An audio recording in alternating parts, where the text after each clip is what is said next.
You're watching a replay of Brain Drain with Rich Cabeceiras. For more videos just like this, hit that red subscribe button.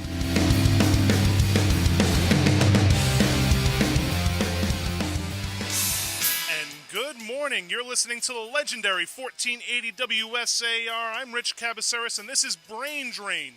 You can join the conversation by calling 508-673-1480. You can also join the conversation by sending me a private message on the Brain Drain with Rich Cabeceiras Facebook app.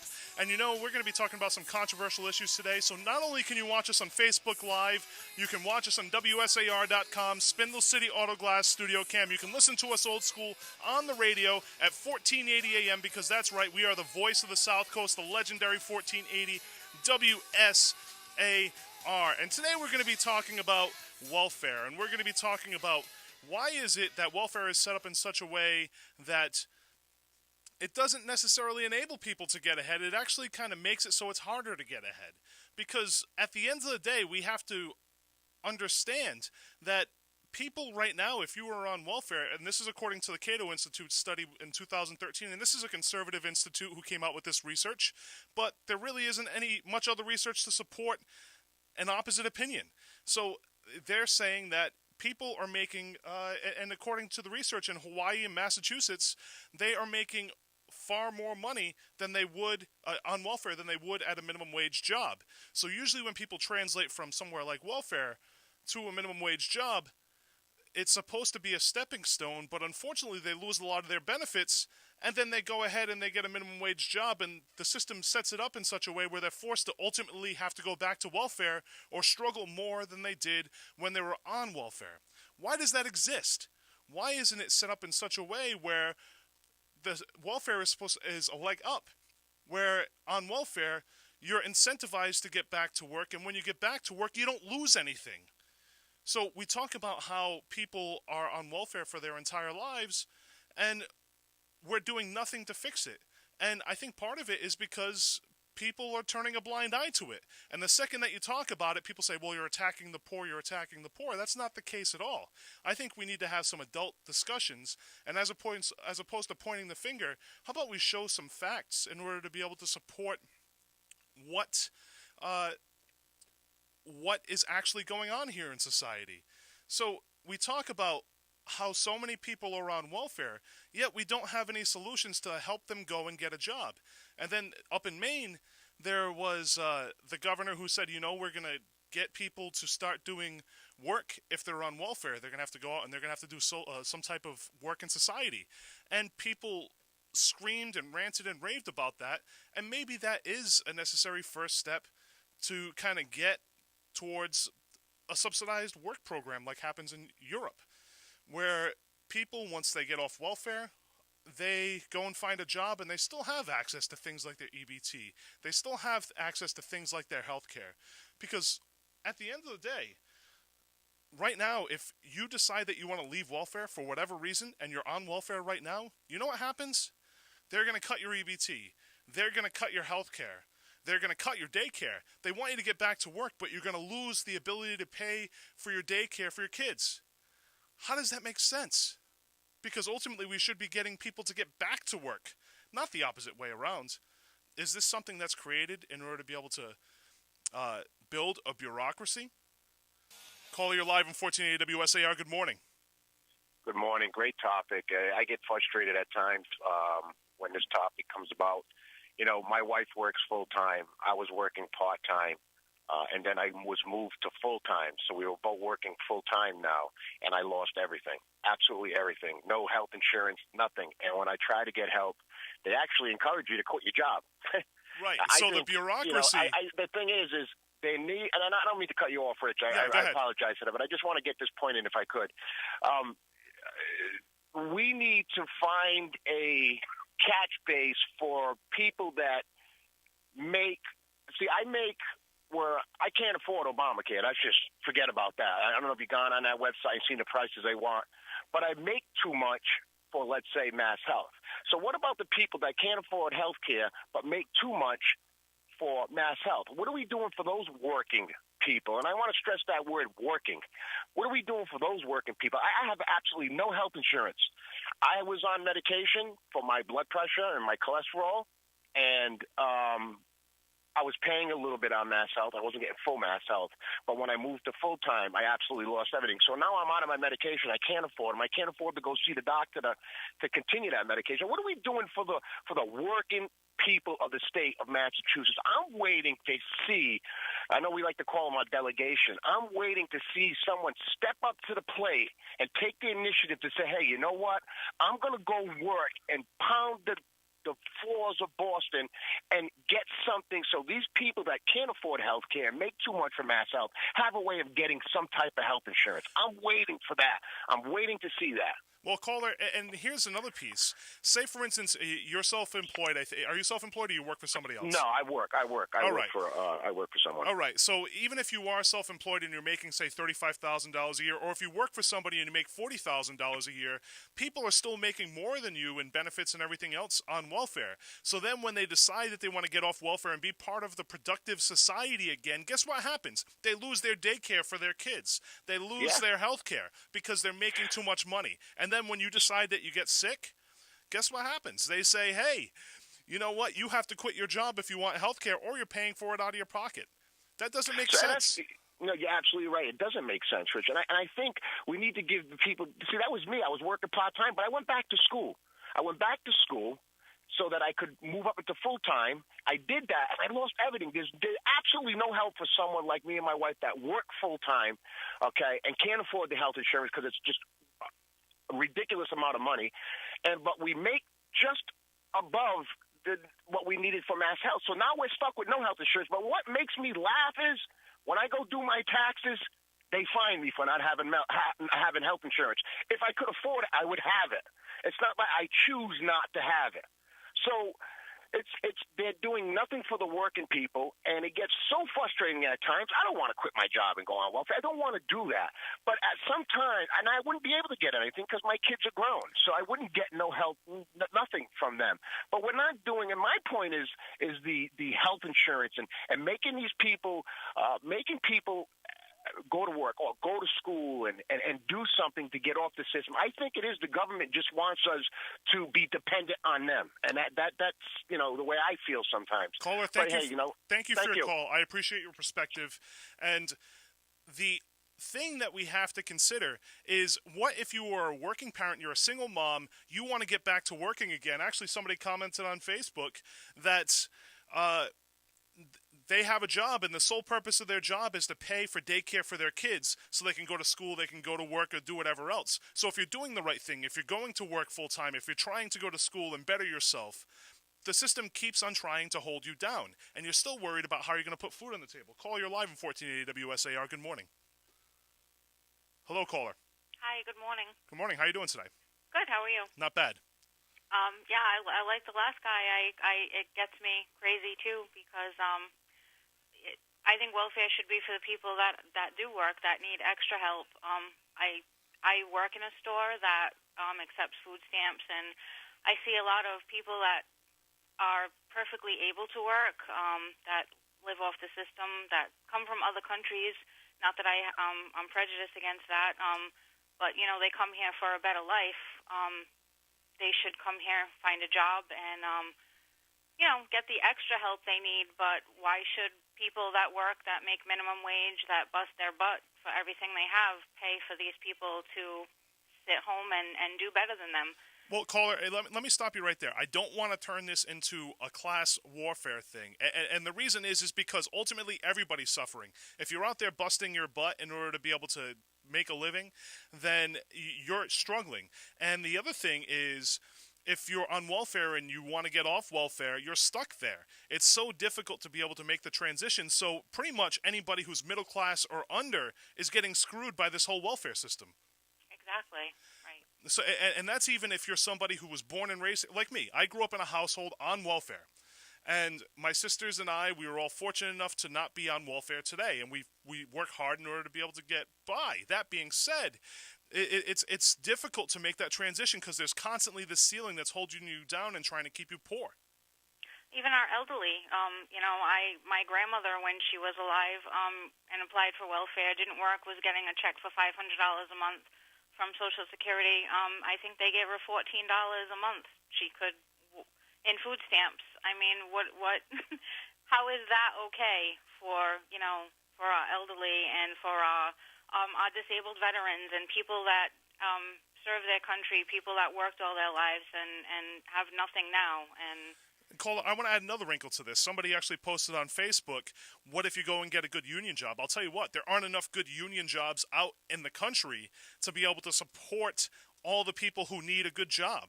So we have to ask ourselves the question, should the government be spending money on people who are not working, or should they be spending money on getting people back to work and subsidizing the work when they're working minimum wage jobs and something along those lines? absolutely. Caller, thank you so much. Have a great day. Thanks, you too. So today we're talking about welfare and welfare reform. And why is it, if you're making, say, less than, even in some parts of the country, $100,000 a year, you're not able to get ahead. You're just not able to get ahead.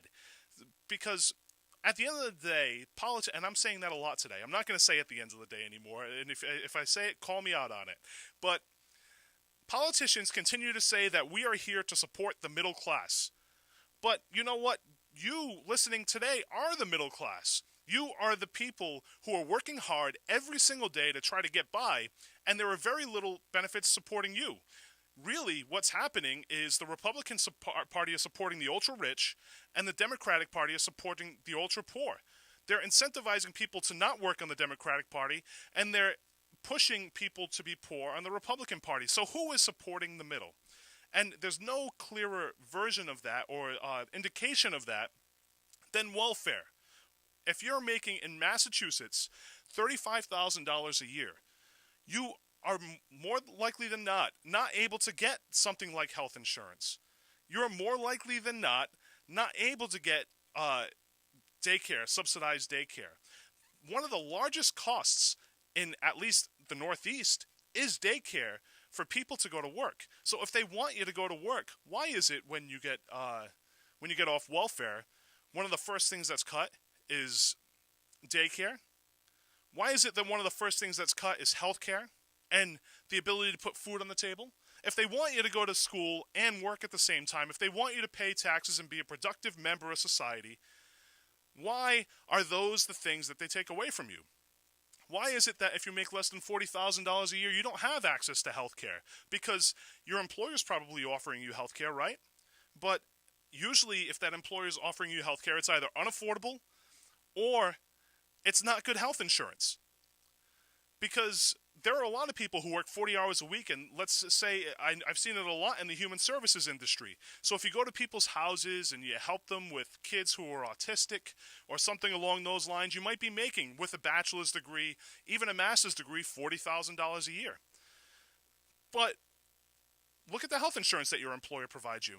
You're paying 25%, 35% of that cost, and the insurance sucks. If you actually get sick, it's going to cover very little, and the copays are outrageous.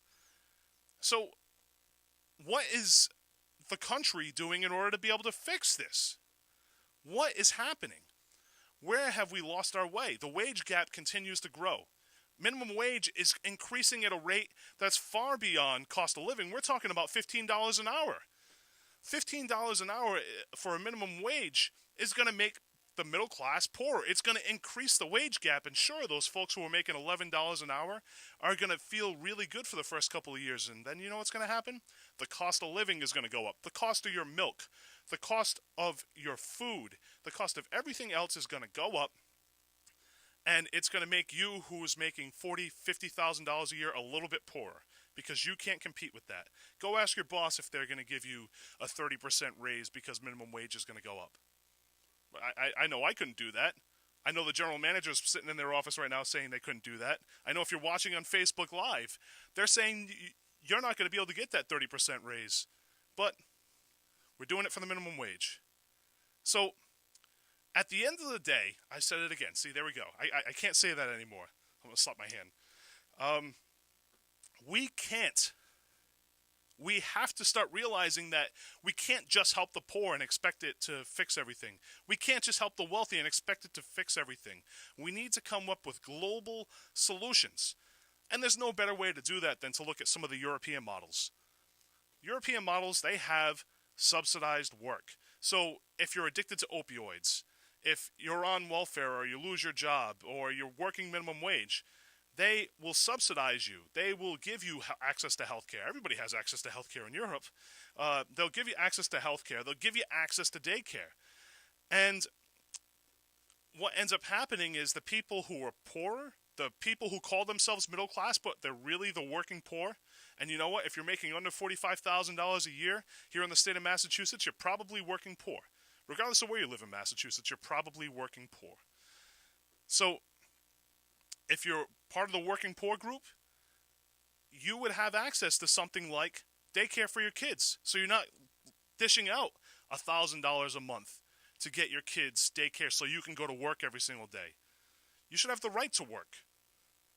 So we have to ask ourselves, what is our government doing to protect the majority of Americans in the United States? Majority. Because it seems to me that the Republican and the Democratic parties have diverged so far that they're helping minority groups. And I'm not saying minority as in race, religious creed, or anything like that. I'm saying minority groups as in the ultra-rich and the ultra-poor. What about the average working person? What about you who's trying to get off welfare right now, right? You're trying to get off welfare right now, and you can't, because if you get off welfare, you're going to lose access to your food stamps, you're going to lose access to daycare, you're going to lose access to health care. This is another conversation. Actually, I've sat in Silly Goose Convenience and had conversations at length with Andrew at Silly Goose Convenience. Because, you know, he deals with a lot of people on a daily basis. And he's on 407 South Main Street in Fall River, right across from TA Restaurant. And if you know the area, you know that he has a lot of people coming in, a lot of people buying scratch tickets, a lot of people are buying tobacco. And I'm sitting there having conversations with him talking about how hard it is to get ahead. And he's a small business owner. And he talks about, hey, it feels like as a small business owner, we have very little resources to be able to succeed. Shouldn't we be spurring growth? Shouldn't we be spurring small businesses? Shouldn't we be incentivizing folks to go out and achieve the American dream? Because at one point in time in the United States, we were known for entrepreneurship. Entrepreneurship was spurred. If you had a great idea, it was pushed. Now, you have to know the right people in order to get ahead. You have to know the right people. So you have to go spend $100 at your mayor's dinners. You have to go spend $500 at your state representative or state senator or governor's dinners in order to get ahead. Think about that for a second. You have to make connections and you have to pay to play. That's not the way the system is set up. People in government are supposed to serve us, not just the select few who give them money. All of us. And that means the average working Joe who can't afford to go to that $50 dinner for their city councilor, who can't afford to go to these various events. That's who government is supposed to be supporting. Call you live in 1480 WSAR. Good morning. Hey, Rich. This is a great topic. Thank you. Hopefully some of the legislators are listening because definitely welfare needs to be reformed. When you spoke about, business owners, I had a friend of mine who hired someone who is living in the subsidized housing, but said to her, hey, I can't make over a certain amount, so can you cut me a check for over what I make? Lives in the projects with her husband, who has a different last name, is able to have two of her children have braces, while my friend, the business owner, has to take out a loan to have braces put on her kid. And I think that's part of the resentment that most of us who are working people have, that we have to keep paying and paying for people who are not honest in the system or who just don't want to work and get a free ride. So, I'm hoping Trump is going to, overhaul the whole system, which has so much leeway for dishonesty and enabling for people to want to work. If you're giving me a check for $1,000, why would I want to work? plus health care. And think about this, caller. The system is set up in such a way because it increases the bureaucracy. The more people that are on welfare, the more jobs are created. So if you're struggling, the first thing they're going to tell you is to not work and go on welfare so that way you can get access to health care. That way you can get access to daycare and EBT. So then they turn a blind eye to the abuses. They turn a blind eye to them. So somebody like Shauna O'Connell, who's a state rep in the Taunton area, she was pointing out EBT fraud, and everybody was calling her, saying she was attacking the poor, saying all kinds of crazy things. And you know what? She was right. It proved when they did the research that EBT fraud was something that was happening, and congrats to Shauna O'Connell on that one. But we need to come up, more than pointing out the problems, we need to figure out the solutions. I worked for a long time in human service, Rich, and there's something wrong when the person that you're working for has more benefits than you do who's working. Right. That doesn't make sense to me. I mean, I had to leave human service because I was too resentful, but you speak to any human service person or professor at BCC who, sometimes we make people go to school, and the students that they get, I mean, there's something radically wrong, and hopefully this year we're gonna change that. Well, and at a later show, we'll probably talk about the largest racket going in the United States, and that's the college system, and how they're really just keeping you poor for an extended period of time when college was created to keep you from the workforce longer. In return, you were going to get more wages because of it. Yeah. Well, I mean, there's something wrong, and that same person who my friend hired, she drives a BMW. It's funny how I that drive works. a Hyundai. It's funny how that works, isn't it? Yeah, right. Caller, Hey, thanks, Rich. Happy New Year. You too. Thank you. Bye-bye. Call you live on 1480 WSAR. Good morning. Yeah, well, good morning. Maybe some of the callers, including the last one, might want to find out actually what percent of the federal budget goes to corporate welfare. Okay, so in a study done in March 18th of 2014, the final totals are $59 billion, 3% of the total federal budget for regular welfare, and $92 billion with a B, 5% of the total federal budget goes for corporations. Now, caller, I'm going to stop you right there, and here's why. No, you are, Rick. I know. No. So here's why, and you can continue to talk afterwards. I'm not saying that. Basically, the argument that I made is the Republicans are supporting the ultra-rich, the Democrats are supporting the ultra-poor, and then the people in the middle are getting squeezed. So, yes, that is happening, and that's not right either. But what we should be doing is we should be pushing our government to support the mass, which is the average person who's working, who's being squeezed because the wage gap continues to grow, which is something that you pointed out.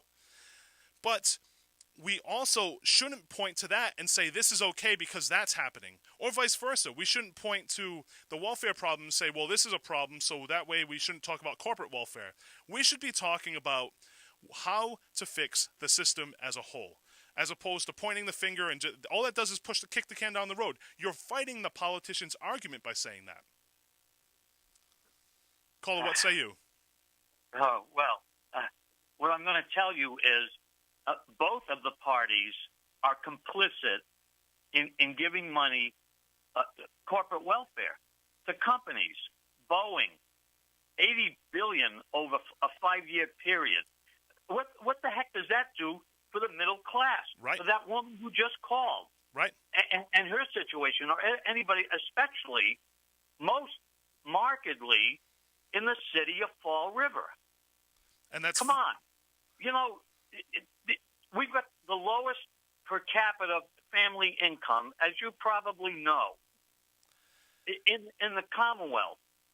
So for people to call up and say that, all of these people are ripping us off, the welfare clients are ripping us off, that's BS. Now, I want to give you some statistics, caller, because I pulled up this study from the excuse me while I look it up, the Cato Institute, and they're saying in Massachusetts, as of 2013, total welfare benefits package was $42,515, and pre-tax equivalent of that was $50,540. That's if you're on welfare, and that's in Massachusetts as a whole. So, what happens if you're making, say, $40,000, $45,000? People on welfare are making more than you. And shouldn't the system be set up where we're incentivizing people to go back to work? And sure, welfare is giving people access to things like college, but what happens when they graduate from college? They graduate and then they go back into a job making $35,000, $40,000 a year. Again, the biggest racket in the country. So if anybody's expecting that the state legislature in the Commonwealth of Massachusetts is going to do anything to attack corporate welfare or to have different incentives for people to be able to afford daycare for their children once they get a job. The other thing, too, is that, get a job at Walmart and see if you qualify for food stamps and a whole bunch of other programs as well. Even with Massachusetts upping the ante on the minimum wage. You don't. So, you know as well as I do that Walmart, for years, if not for decades, would not allow people to work more than 20 hours a week. Right. And caller, I got to hold you there because we got to go to a commercial break. Thank you so much for your call. You brought up some great points. I really appreciate it. You're welcome. Caller, you're live in 1480 WSAR. Good morning. Yes, I am live. I agree with you. What's up? For the moment. Some things are not being mentioned in this whole discussion. First, I praise the previous caller, because I don't care how many shows I listen to and where I listen to it, we will not be talking about corporate welfare, period. Okay, so let's talk about it. Okay, so let's talk about the other issues. It wasn't so long ago, certainly in my parents' generation, you could get a good job with good benefits without much of an education. And part of the reasons businesses, and particularly Wall Street, I get amazed when I hear these business experts on the business channels talk about they're so surprised that wages haven't kept up. I'm not surprised. That's part of the reason Wall Street is doing so well. The jobs are still being shipped overseas. I'm still waiting for Trump to bring his jobs back from China. I better live a good long time before that happens. And so progressively we have seen the destroying of the working class. And I think you're right. I think that's what everybody's agreeing on, is the working class has been slowly destroyed because the wage gap, and people are either being pushed to one corner or the other. And the interesting part about that is the corners that they're being pushed in are the two corners that people who represent this country prefer to support. Well, that's interesting, and I agree with you. The other thing is, whenever the government releases figures about inflation, I think they're about as honest as a $3 bill. Any of us who are out there in the real world know real inflation is much higher than the figures they give us. Fair. We talk about the minimum wage. I don't even think $15 is enough. And caller, I'm going to let you make that point because we have lit up lines. Thank you so much for your call. Look at it this way. When I got out of high school in 1972, minimum wage was $1.65 if you worked in a factory. But a brand new Toyota was $2,000. Caller, thank you so much for your points. Take care. Have a great day. And we're going to talk about some stuff that's being said on Facebook right now. Somebody said they may go through school, but they get back on welfare. They can't handle working. I've seen it. I work full-time and part-time. Another person said, problem is people today don't want to sacrifice, get rid of cable, smartphone, new car, eating out, Dunkin' Donuts, fancy Coach bags, $200 sneakers. And the issue, again, when we talk about this topic, rather than talking about the actual how do we help everybody who in the country, we point fingers and we say, these people are the problem, or these people are the problem. Well, how about this? How about there hasn't been reform? There needs to be some type of reform to make sure that people aren't the problem. The problem is your government. How about that? The problem is people don't want to get off their butts, and they're okay with doing enough just to be able to skate by. And then they make excuses and point the finger at somebody else. We need to start coming up with more robust solutions. Call you live in 1480 WSAR. Good morning. Well, good morning, sir. How you doing? Hey, 42 grand. I wonder what you get for it. Yeah, well, and that's 42 grand after taxes. It's 50 grand pre-tax. I thought if you're on welfare, you can't have anything over $1,800 worth of value. And that's the thing. We're talking about not only just the amount of money that they collect, that includes vehicles, furniture, and all that good yeah, crap. but we're also talking, again, the system is set up in such a way to let you not accumulate wealth when you should be able to in order to get ahead and get a job. The second that you get off welfare, you lose a lot of the benefits. Now, does that 42 grand include someone who might be, what do you call that? Well, they might go to school, right? Become a nurse. That'd be probably one of the costs. If someone's, when the parents give up their child, what do you call that? Foster care. Would that child be considered on the welfare? Would they be for college and the health care for the rest of their life? No, this is talking about people who are collecting welfare benefits, this study. I understand that, but don't you think that they fall under that category? Well, ultimately, if it's somebody... social services. Right. So at the end of the day, I said I was going to stop saying that. You can smack my hand again on that. What I believe that there are different services for different They got people. health care for the rest of their lives. I don't know if a parent gives up their child. I don't know the answer to that question. Oh. Honestly, I don't know if somebody who is gives up their child, and that might be Well, just a I Rhode wonder Island where or the 42 Massachusetts. grand comes from. Is that housing? Is that yes? That's everything. That's everything. That's, Obama phone. That's everything. A car. Caller. They give you a car? No, they don't give you a car. Oh. It's not the Price is Right, caller. Is it got to be under $1,800 if it's a car? Caller, thank you so much for your call. Enjoy the morning. You too. Bye. Caller, you're live on 1480 WSAR. Good morning. Good morning. How you doing? Not bad. How you doing? Good, thanks. Great discussion. Thank you. And you have mentioned both parties. Right. Okay? Until people decide to make a change in the voting booth, this nonsense will continue, and I don't see. That's what's going to happen. It's a good example is what happened yesterday, the inauguration. How many of our congressional representatives were at the inauguration yesterday? I don't know. I was here. None. Not one single one. And to be fair to those folks, there were inaugurations all over the state at the same day. I understand that. But I want people to remember this when they come down here and give you your chow mein sandwiches and your hot dogs for their vote. Now, caller, okay? Something else I want to point out is the issue, even if you voted for president, if you voted for Hillary Clinton or Donald Trump, or even if you voted for Bernie Sanders, nobody was going to tackle this issue. Nobody.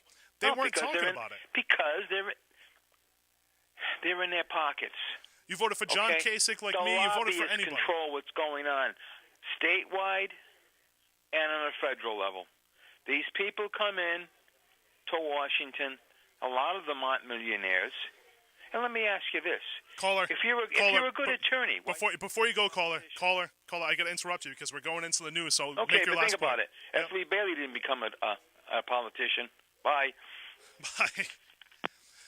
Some comments on Facebook. 90% of the people who live in public housing are working two-job, minimum wage jobs on food stamps and are required to pay 30% of their income because of a flat rate for housing, $700 to $900.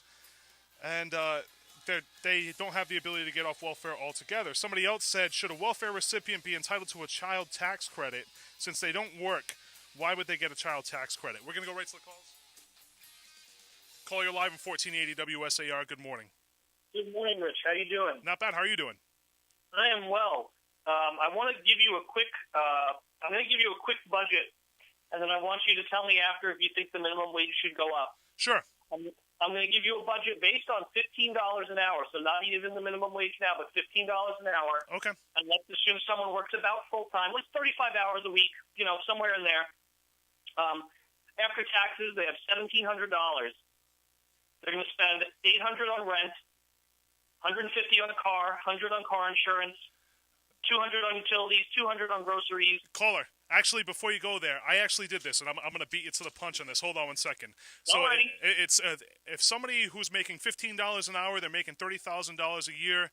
That means $6,000 in taxes, $10,000 on rent a year, $1,800 in gas and electric, $800 on internet, $1,000 on laundry, $2,100 on food, $1,200 on insurance, $2,000 on car fuel, $600 on phone, $600 on toiletries, $500 on car maintenance, and that doesn't even include things like cable TV, student loans, car payments, leisures, Christmas, trash bags, or their kids' clothing. So, caller, I'm in agreement with you that people who are working full-time should be making more than $15 an hour. That being said, I don't think that kids who are 16 years old should be making $15 an hour. Because ultimately, if that happens, the cost of everything is going to go up, whether it be your Big Mac, whether it be your milk, whether it be your fruit, all across the board. See, that is why I listen to this show, because you come prepared. Thank you, caller. I agree with you that 16-year-olds necessarily don't need to be making $15 an hour.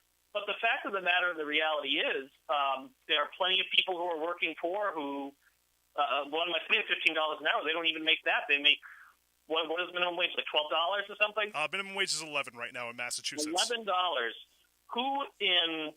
Who can work full-time on $11 an hour, regardless of their skill set, and do much of anything, in any way contribute to society beyond being stuck in that position? And the funny thing, to know somebody. And the funny thing is, people who are, say, more working poor than people who are making $11 an hour will say, well, I don't understand why their bank bounces. I don't understand why they bounce checks. I don't understand why they have overdraft fees. Well, guess what? The reason why that's happening is because of the fact that they don't even have enough money to put food on the table. So they're saying, hey, I'm going to pay this $25 in overdraft fees now because I'm hopefully going to be able to make a couple of bucks in the future to be to fix that. It's a huge problem. And again, nobody in the political sector is supporting either side of this. Yeah, I agree. I know you said that the Democrats seem to take the extreme poor and the Republicans seem to take the extreme rich. I would disagree with that, honestly, Rich. I would say that both parties are in it for big business. Okay. Obviously, I think the Democrats talk more about people on the lower end of the income spectrum, but when it comes to actual policy that's passed and moved, working poor people do not see the benefits that people at the top and even in the middle see. And I'm not saying that's necessarily that other people shouldn't be entitled to benefits, but you're looking at people who literally cannot put food on the table. Caller, that's a great point. Thank you so much for your call. Have a great day. You too. Thanks. Call, you're live in 1480 WSAR, the legendary 1480 WSAR. Good morning. Good morning. How much did you say they make on welfare? It's the equivalent of $42,515, I think is the number. Hold on one sec. Yeah, it's $42,000 and change. And that's in Massachusetts. So Hawaii actually gives a greater benefit. And then the other thing that they show is the gap between minimum wage and where people are making welfare. And I think it's in the tens in Massachusetts and Hawaii. And they list from 1 to 50 the most advantageous places to live. And this is a study done in 2013. I just want to tell you something. My parents together, not a piece, but together, make $28,000 a year. How about that? That's what they make. They've struggled their entire lives. They've worked their entire lives, and they only pull in now $28,000. They're in there. Well, my mother's 78. Now, caller, my father's 81, and I just want to tell you this. Yep. They just got their cost of living raised. My mother, after Medicare takes, whatever they're going to take, is getting zero. That's what she's going to end up with, for the cost of living. My father, he ended up with $2 a month after Medicare took what it was going to take from the COLA. So that's $2 a month. That's 50 cents a week. And my uncle is, after Medicare, is getting $1 a month, of his COLA. So that's 25 cents a week. Now, caller, I just want to add to this research that $42,500 adds in things like if they have subsidized housing, if they have EBT, if they have some type of subsidy with heat. There's all kinds of other subsidies that they're factoring into what that value would be. My parents don't have any of that. They don't have any of that. So first, they should probably go to, I think it's Citizens for Citizens who does the heat subsidy. Yeah. They should probably go over there and talk to those folks because they definitely can get a heat subsidy. if they're making that little money. It's unbelievable, but even with that, if you not can get definitely, not definitely. I'm assuming that they have the ability to get it. If they don't, call me and let me know because we need to do something at the state level if that's the case. Yeah, but they're not the only ones. I just want people to realize, because you have contacts. People like my parents are living on $28,000 a year. There are a lot of other people like them making a little more, a little less, whatever. And the welfare people are making $42,000. My parents have never made that in their entire lives together. And it's funny their because household together. For the elder population, your parents are a majority, not a minority. Right. Caller, thank you so much for your call. Have a great day. You too. Bye. Good morning. Do you know the song, Me? caller? Yeah, that's you. Yeah. I'm not calling about the song. All right, go join the conversation. Yes. I heard people calling in on the little bit of money that they have. She was talking about her mother and her father and stuff. And I just want to let people know out there. I'll tell you, I'm Paul Solomon, retired veteran service officer from Fall River. And a lot of people might not realize, but if their husband or the wife's a veteran or the child is a veteran, the parents are eligible for benefits through Chapter 115, which is a city and state program. And through that program, it is, need-based, but it's pretty flexible, the amount of money that, you can have. The big thing is you can only have, a few $1,000s in the bank, and you can prepay your funerals and things like that to get that done. Caller. You're right, and that is a Massachusetts state benefit, and a lot of other states don't provide the benefits that Massachusetts provides for veterans. It's only Massachusetts has that program, and it started after the Civil War. They allowed veterans to beg on the street corner. That was the first benefit, and since then it's evolved into what it is today. But if anyone is the family of a veteran and having a hard time, they should go down, see Ray Haig at City Hall, and get the facts, because there's a lot more people eligible for that program than what they believe. Caller, thank you so much for your call. Have a great day. You're welcome. Hello. How you doing? Hello? Yes, how you doing? I'm all right. You? Not bad, not bad. What's up, caller? Hey, there's a really good video clip on YouTube about the exact topic that you're talking about. I believe it's called Lucy the Welfare Queen.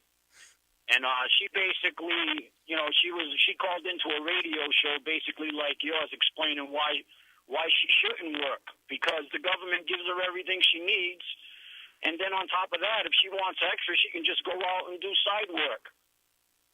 Now, caller, she basically put those two hosts in their spot because they really had no way to, come back at her, because, the politicians make all the policies, and they're taking from one and giving to the other, and basically, just like she says, is like, why should I go out and work when they're giving it to me?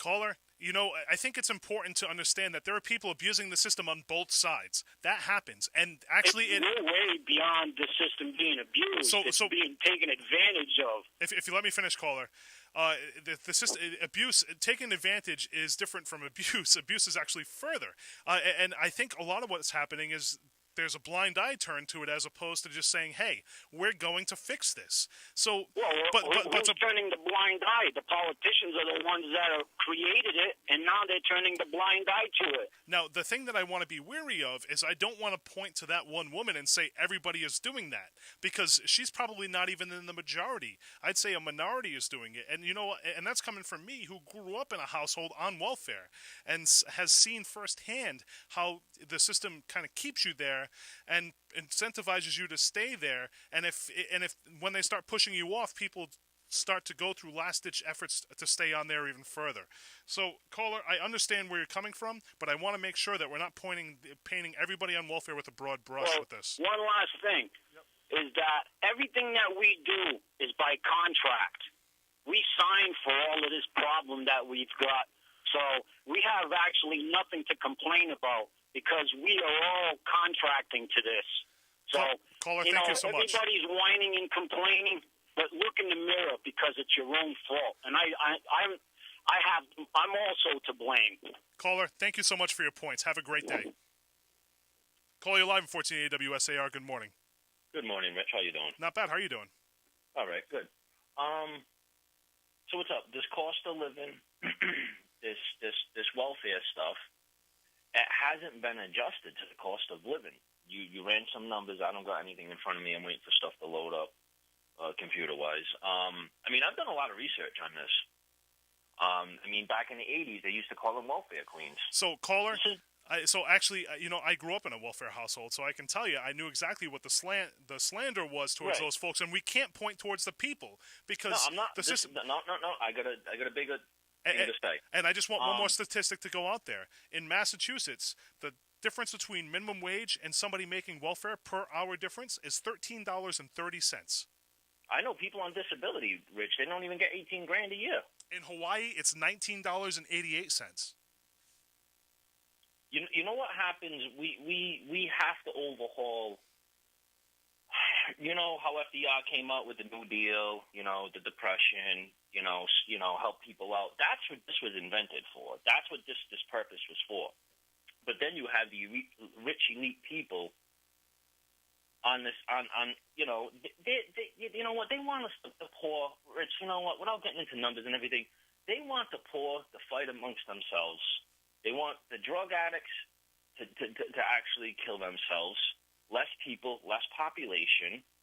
I mean, this is the poor against the rich, and this is the way it's always been. Poverty against the people that have it, that don't. You have a lot of smart, intelligent people, Rich, that are low income, that don't have the tools that they could be if they did have the money they had to have that proper education, maybe to have that hand up, not the hand out. I say that a lot. People need a hand up, not a handout. You know, and there's a difference with that. And this system, as a political factor, needs to be overhauled. We can all agree on that. This is something needs to be done for the people that need it and the people that are abusing it. And this is what we got to really talk about: the people that need it and the people that are abusing it. Caller, thank you so much for your points. Have a great day. Thank you. Call you live in 1480 WSAR. Good morning. So we're going to jump right back into the conversation, and we're going to go right to the calls. Call you live in 1480 WSAR. Good morning. Good morning. How you doing? I really like your show because you let everybody voice their opinion. Well, I try. I'm going to say something now, and maybe you won't like it, maybe you will. That's fine. There's a lot of people that take advantage, especially foreigners, advantage of Uncle Sam. Caller, they can get everything they want. Caller, let me stop you right there. I'm going to try as long as you meet FCC compliance and you don't say anything that's racist. Because I hate racist. All right, caller, go for it. Is the word illegal racist? No, it's not. That's what I just said. A lot of people come here because they know they can get everything off Uncle Sam. You know why a lot of people want to go to California? Not to get work, because there's no work. You see a lot of illegals homeless? I haven't seen any around here. So, you know, it's an interesting topic that you bring up because you're right. I don't know. I don't think I've dealt with anybody, whether you call them illegal or undocumented. I don't know that I've seen anybody who's homeless. That's right. But you know, they know they can get anything from. They don't call us Uncle Sam anymore. You know what they call us? Uncle Sucker. Give them everything they want. Have a great day. Caller, I don't think anybody's been called Uncle Sucker. But, you know, I think this is just like everything else, though. As opposed to trying to solve the problem in its totality, we point the finger and blame other people. So we point the finger and blame the people who are abusing the welfare system. We point the finger and we talk about the people who are abusing corporate welfare. We point the finger at regular people when, just like you, they're struggling to figure out how to get by every single day, whether they're on welfare, whether they're working poor, whether they're middle class. The average person in the United States is one sickness away from being poor. So if you're making $100,000 a year right now and you're listening to this show, get sick. Honestly, think about this for a second. If you get cancer and you're out of work, you don't have the ability to work, you very well may be in the situation where you are poor. You're homeless. There was a kid who we were helping here earlier in the week, or earlier in the month. Actually, it's the beginning of the month.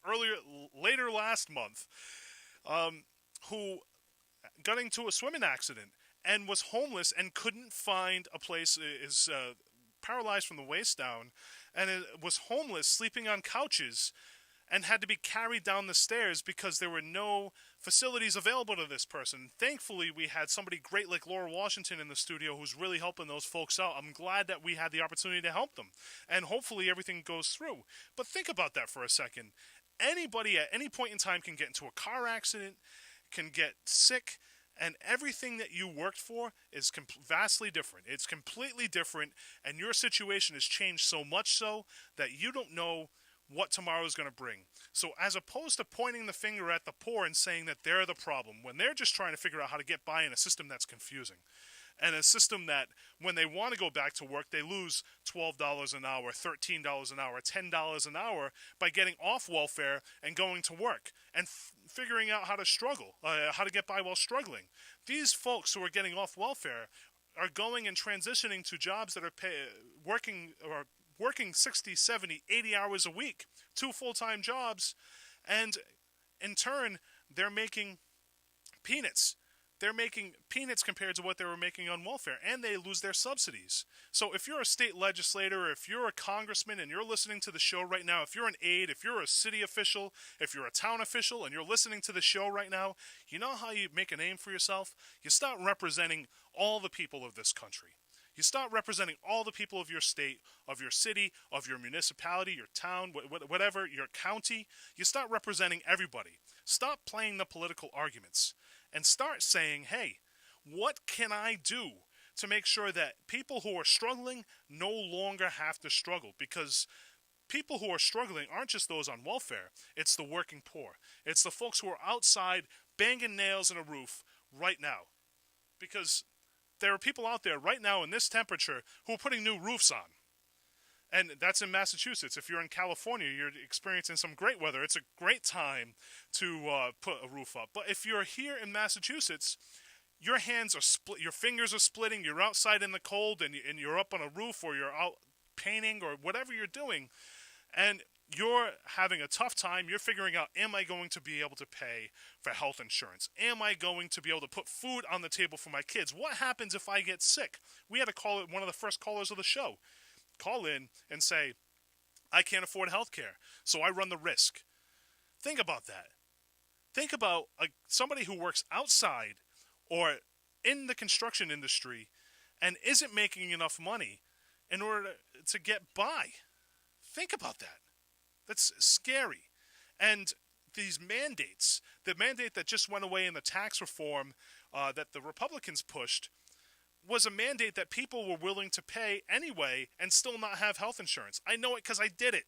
When I was self-employed the first year, I didn't get health insurance. I took the risk. Why? Because it was cheaper for me to not pay health insurance and pay the fine. So all it really is doing is taxing the low income, the low, working poor, middle class, because the tough decision has to be made. So now this mandate is done, and the tax reform that was put out, and now they're saying that everybody's going to be getting a tax break, including corporations. So how does that benefit the middle class? Is it going to create more jobs? Those are questions that have to be answered. I know multiple companies have come out and said that they're going to be increasing their minimum wage personally in their company to $15 an hour. And that's great that they're taking the example that some of these states are setting and being preemptive about it, and some of this money that's going back to corporations isn't just going to the shareholders, it's going to the employees. But I think part of that is the way that industry is changing. Before, you used to take unions to say that employees had rights. Now, companies realize that if you have a happy worker, their output is going to be better. At the end of the day, I just said it again. There we go. Somebody slapped my hand. We have to ask ourselves the question, is this going to make the country better? Or is this something that's going to help somebody's political base so they get reelected? Because that's the problem with politicians. The problem with politicians is they're not concerned about the greater good. They're concerned about what can I do to get reelected. And if we get that statesman, that statesperson who is really trying to do the good thing, it's very difficult for them to raise funds to compete. Caller, you're live in 1480 WSAR. Good morning. Hi, good morning. I just have two things. One, I really don't understand the mandate that was in place, or someone, if they didn't have health insurance, they had to pay this fine or a mandate fine. And what if they financially couldn't, and they get really sick, wouldn't they be able to get benefits from the state to pay their health insurance if they had nothing? So what would ultimately happen if somebody gets really sick? You're right. Well, they'd have the ability to get insurance from the state, and they'd probably be able to go on some type of temporary assistance, unemployment, or they'd be able to start applying for SSI or SSDI. But, yeah, those benefits would be available, but the point is that you either have to be really rich or really poor in order to be able to take advantage of some of these things. But the people who are out there struggling every day get nothing. All right, that's one question. The other question I had is, you mentioned politicians, okay? And I have served in an area town as a selectman and a businessman or whatever.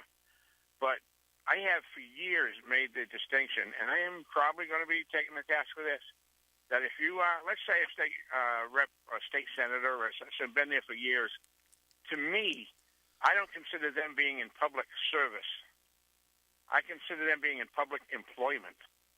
Well, you know, and I've been taking the task for that. Well, Caller, I think you're on point, and I think you're on point so much so that if you look at the inauguration yesterday that we had here in the city of Fall River, there was a city councilor, Steve Camara, who only voted for himself for council president, even though nobody else wanted to vote for him.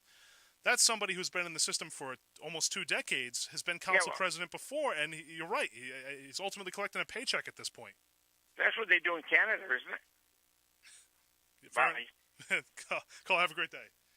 And, you know, it's sad because people, and the way the system is set up even, if you're somebody who's young and hungry and you want to, say, run for Congress, you either have to be a millionaire or you have to decide at some early age that you are never going to actually hold a real job, because it's going to be difficult for you to transition from your real job to politics if you want to run and then go back again. What employer is going to say, hey, you know, I'll let you leave for 6 months or 9 months or a year and a half to run a political campaign and your job will be waiting for you? Or what employer is going to say, yeah, you know, you held office for 2 years, 4 years, 6 years, and we're going to give you a job temporarily knowing that you're going up to the next level. That's very, very difficult. And never mind the fact that you have to have the money to be able to support yourself for that period of time. So the system is set up in such a way where I know the Constitution is set up where everybody is supposed to be able to serve in government by popular election. But if you really think about it, who wins these seats? It's the wealthiest people in the country, or it's people who have sold out to the wealthiest people in the country. So, and there's nothing more apparent than the current marijuana reform that's going on right now, right? You talk to somebody at the federal level and ask them how they feel about marijuana reform, specifically medicinal marijuana. They don't want to have the conversation. How about we use marijuana instead of opioids? They don't want to have the conversation. Treat it as the continuum of care, be the first step towards pain management as opposed to just sticking somebody on an opioid towards pain management. They don't want to have the conversation. Why? Because they potentially hurt some of their donors. And we're going to go back to some of the Facebook conversation.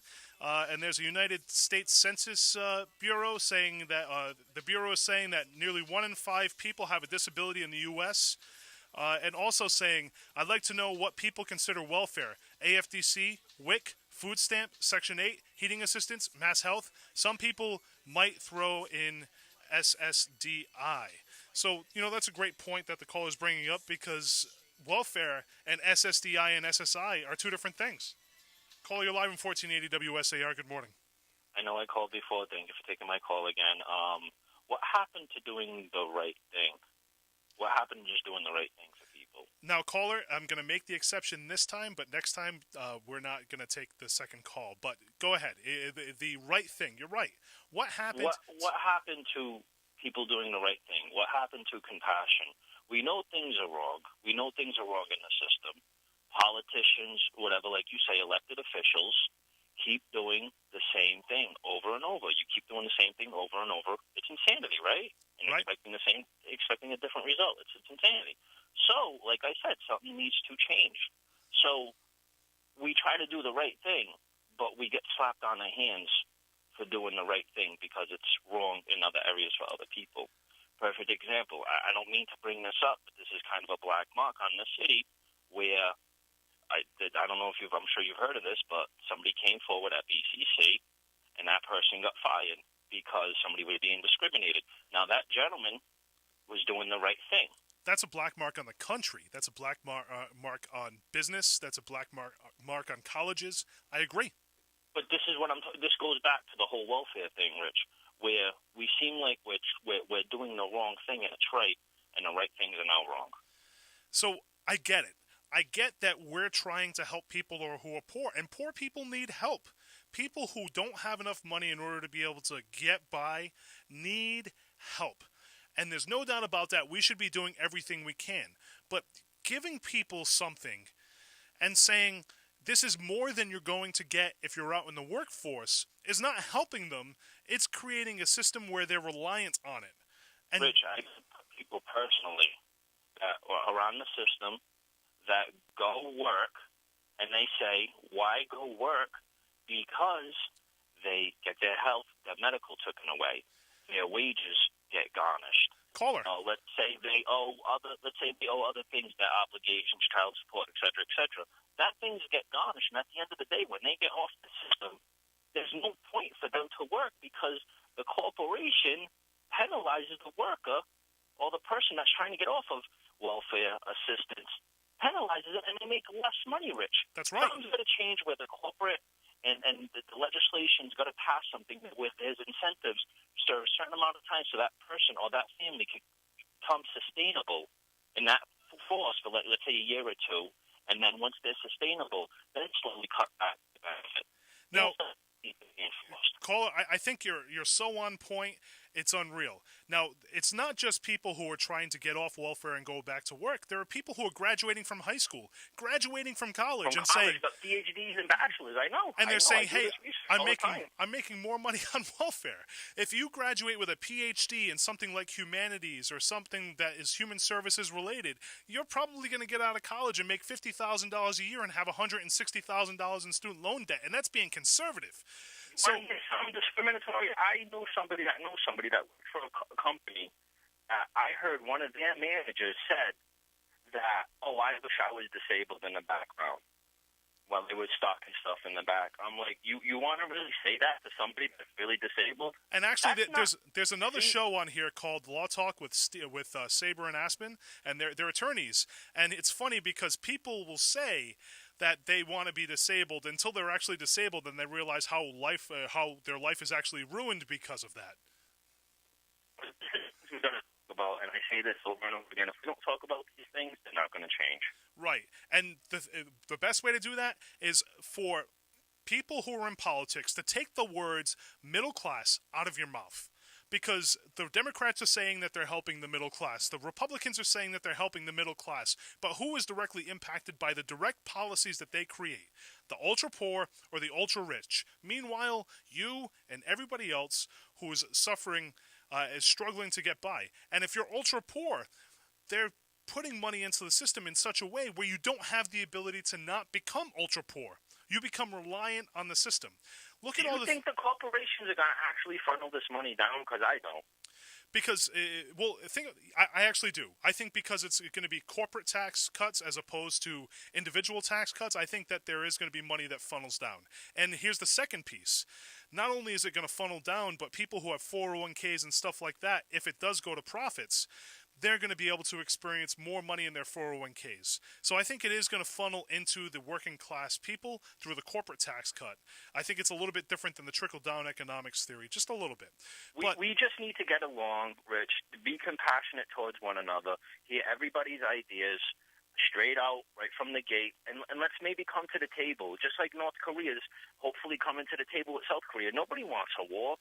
Why can't we do this all the way to the local level, to the federal level, and just sit at the table? Yes, we might believe in different things. Yes, we might believe in different religions. Yes, we might believe in all kinds of different things, but at least we can come at the table and be humane. Be human about this. We all bleed. We all feel. We're all emotional here. We all have needs. We all have things we want to accomplish in this life.